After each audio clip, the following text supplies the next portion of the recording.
안녕하세요, 유용입니다. 맨발로 걸을 때 제대로 걷자를 주제로 강의를 할 것인데요. 그럼 그 전에 제가 가벼운 질문을 좀 몇 가지 던지겠습니다. 맨발로 걷기를 지금 실천하고 계신 분들 손 들어보세요.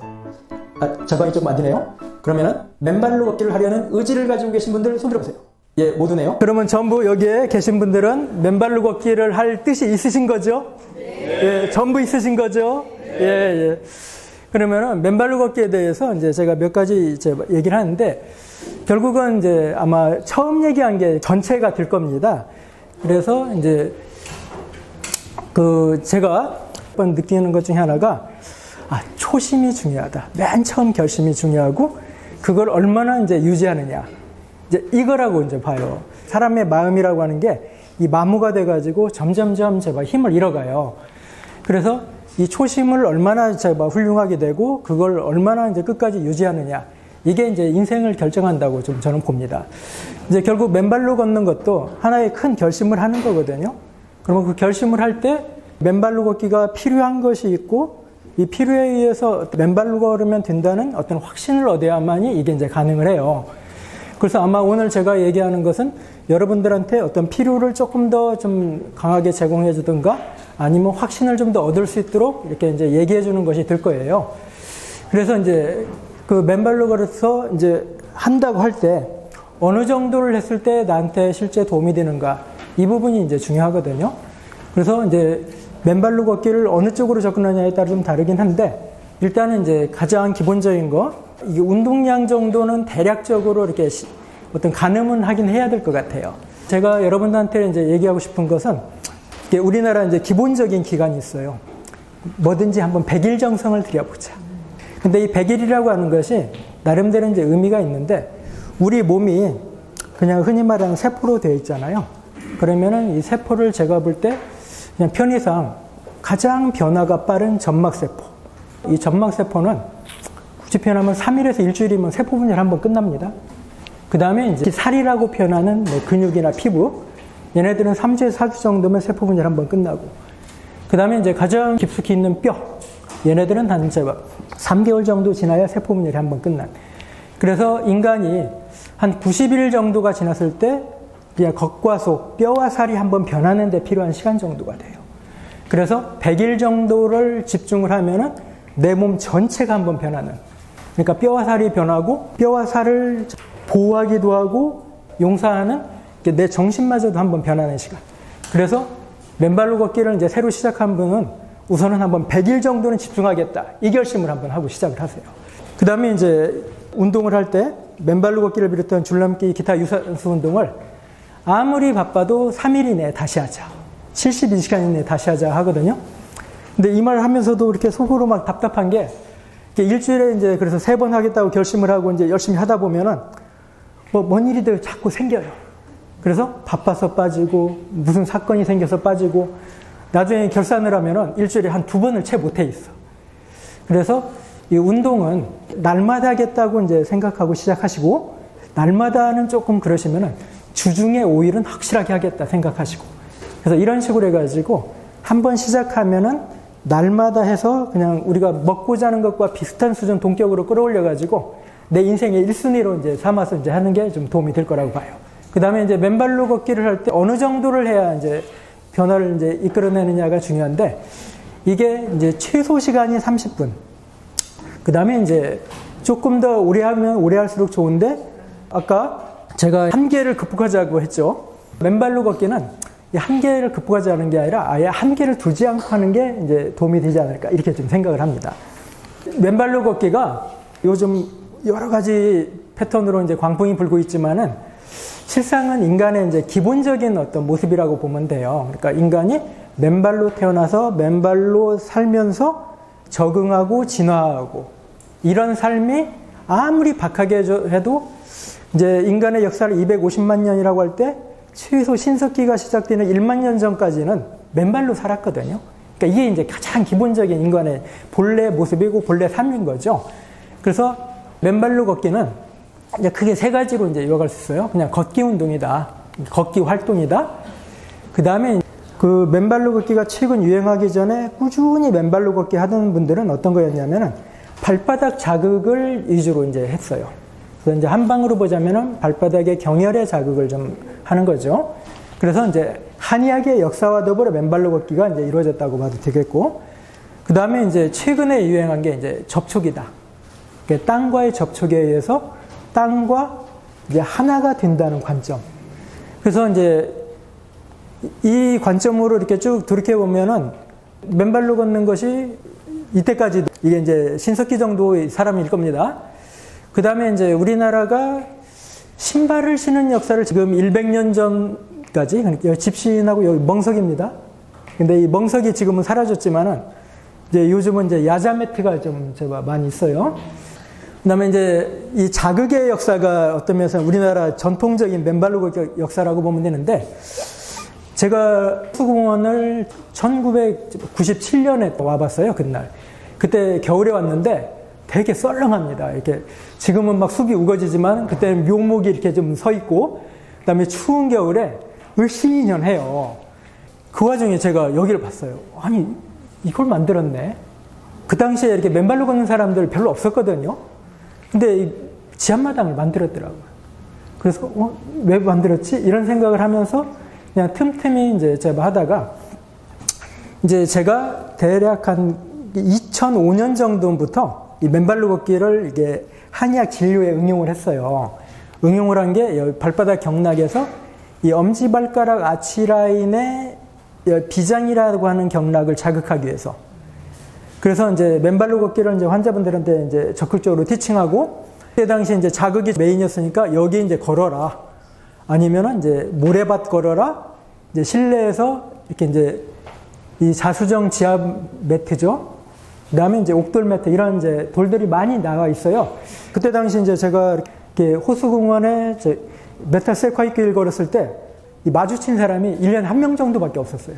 근데 요즘은 그냥 걸으면은 제가 거의 한 3분의 1 정도는 맨발로 걷는 동료들이 있는 거죠.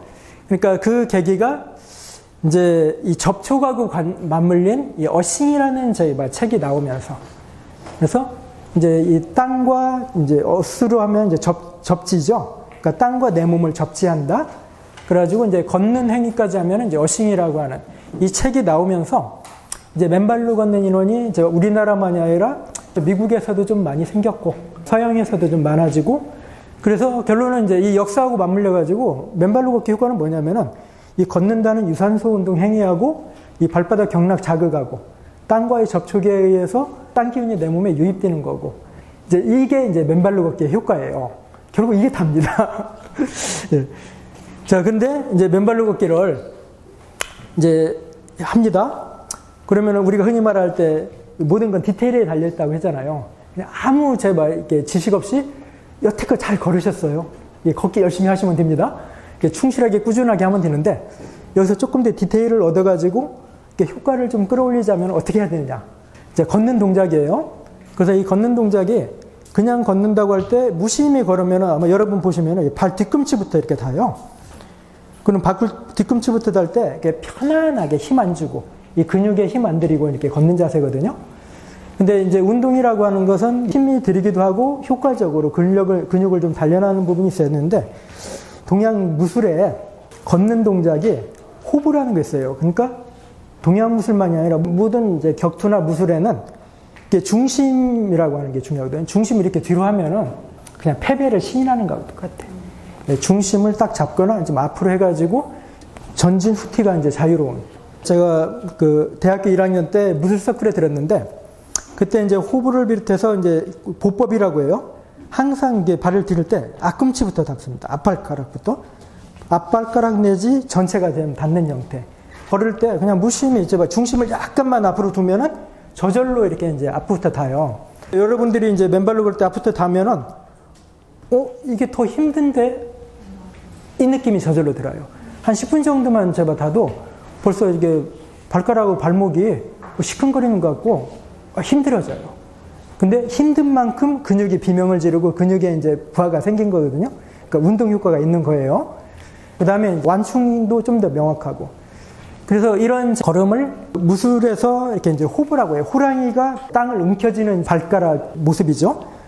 그래가지고 이제 이 호부가 어떤 거냐면은 아까 말한 대로 이 발가락 내지 전체가 먼저 닿는, 그러니까 발꿈치부터 닿는 것은 이제 제가 지향하는 모습. 그래서 이제 이렇게 할 때, 배꼽을 이제 중심이라고 생각하고, 배꼽을 앞으로만 조금 풀리면 저절로 돼요. 이런 앞부터 닿는 것의 행위가 자연스럽게 이루어지는 공간이 몇 군데 있어요. 첫 번째가 등산할 때입니다. 산에 올라갈 때 뒤꿈치부터 닿기가 어려워요. 그래서 앞꿈치부터 닿고, 앞꿈치부터 닿으면은, 이게 발가락에서 이제 힘이 들죠. 그러니까 산에 올라가면 엄청 힘들어요. 근데 근육은 힘들망정 연골을 중심으로 한 뼈는 힘들지가 않아요. 그래서 이제 흔히 말하는 관절염이 있으신 분들이 등산을 하면 좋아. 올라갈 때는 좋아요. 근데 내려올 때는 내가 아무리 조심해서 내려와도 발 뒤꿈치부터 다. 그 다음에 힘 빠지니까 터벅터벅 하면은 이제 관절에 이제 부담을 받죠. 그래서 내려올 때 얼마나 요령 있게 내려오고 올라갈 때 이제 얼마나 힘있게 올라가느냐가 관절에 도움이 되느냐 안 되느냐가 이제 좌지우지 돼요. 그래서 이제 이 호흡이라고 하는 것이 이제 맨발로 걷기의 효과가 조금 더 우수하다. 이제 이렇게 보시면 되겠고.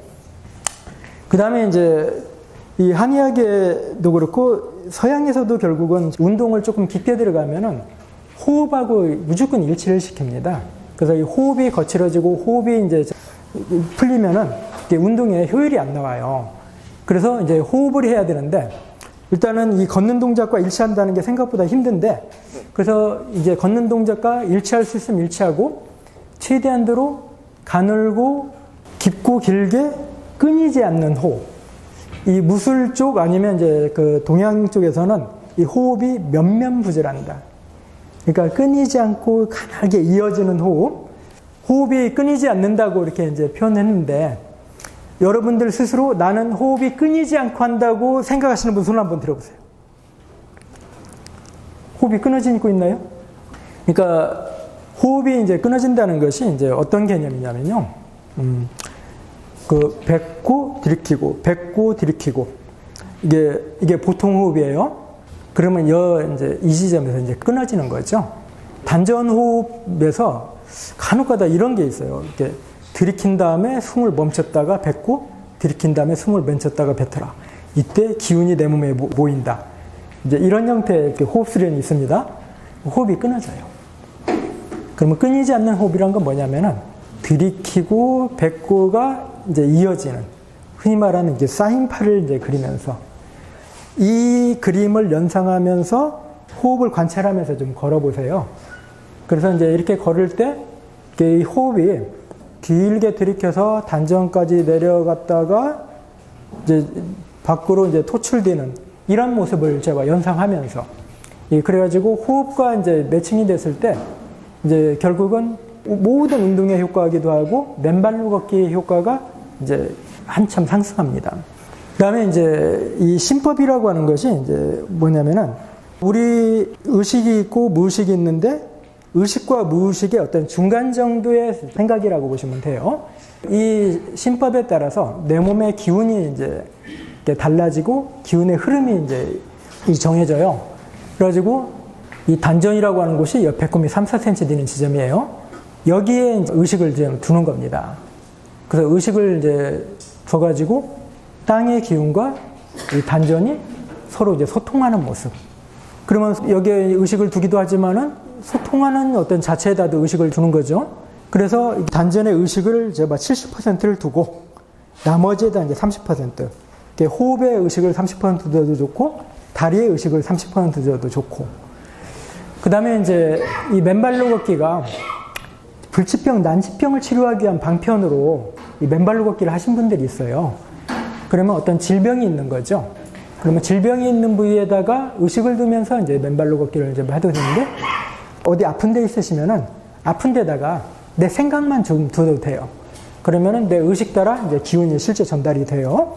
여기서 조금 더 한다면은 그냥 생각만 두는 게 아니라 땅의 기운이 이렇게 올라와서 내 병 치료한다. 이렇게 스스로 세뇌하고 하면서 해도 좋고. 그래서 이 마음을 어디다 두느냐인데 일단 1번은 단전, 2번은 이제 어떤 장소나 아니면 이제 아픈 곳 이렇게 두고 이제 해보시도록 하세요. 이제 여기에서 한의학에서 이제 논하는 것이 우리 몸의 기운이 단전을 중심으로 이 발바닥으로 내려서 가서 올라가지고 등줄기 타고 올라가서 머리까지 올라갔다가 다시 내려오는 이 사이클을 완성하는 것이 이제 원래 한의학의 이 수승화강이라고 하고 한약의 목적, 침의 목적, 그 다음에 인간 건강 본래 모습이기도 하거든요. 여기에서 이제 단전에서 이 아랫배로 내려가서 엉덩이로 내려가서 등으로 올라와서 이렇게 도는 거. 그래서 이걸 소주천, 이걸 이제 전신주천 이런 식으로 표현을 해요. 그래서 이런 흐름이 내 몸에서 이제 이루어진다고 이제 의식을 하면서 해도 좀 되는 거예요. 그래서 이제 단전을 중심으로 이렇게 두 개의 기운이 돌고 있다. 단전에 의식만 둬도 이게 기운이 도는 것이 활발해진다. 서로 호응을 하면 증폭된다. 이제 이런 생각. 나중에 언제 기회가 있으면은 이 단전하고 맞물리면서 이 기운의 변화에 대해서 한번 구체적으로 이야기하는 시간을 가지도록 하겠습니다. 지금까지 맨발로 걷기의 역사와 어떻게 걷는 것이 좋은가, 어떤 마음으로 걷는 것이 좋은가에 대해서 알아보았고, 다음에는 어디를 걷는 것이 좋은가에 대해서 알아보도록 하겠습니다.